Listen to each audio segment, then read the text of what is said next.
So the next thing you're going to learn about is shape.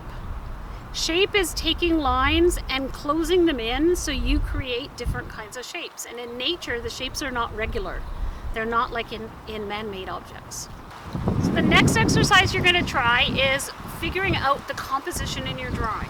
Composition is how things are arranged in there. So we have this thing called a viewfinder.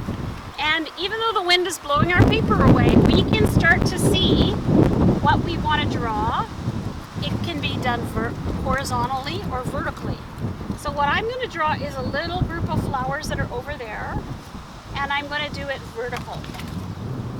So on my paper, I have two ways to draw. One is called positive shape, that's the shape of the object itself, and one is called negative shape, that's the shape around the object.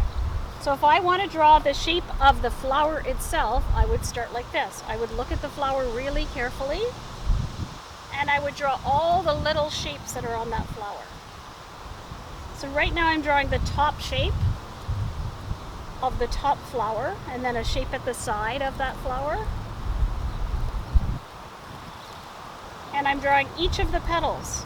Now this flower has lost all but 2 petals. And then I go in and I start drawing details. So this is called positive shape.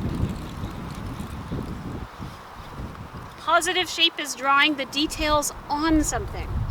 The other way to draw is to draw what's called negative shape or negative space. That's the space around a flower. So now I'm going to draw the bottom flower, but instead of drawing the flower, I'm drawing around the flower. So I'm drawing first this shape that's between 2 petals. Then I'm drawing up here around the petal.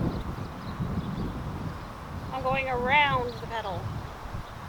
So there, that's one whole petal has been drawn around. I'm not drawing on it, I'm drawing around it. That's called negative space. So I'm going to keep doing that because this is another way to train your eyes. It's also a great way to see what your composition is going to look like in the end. Do some drawing where you practice positive shape and negative space.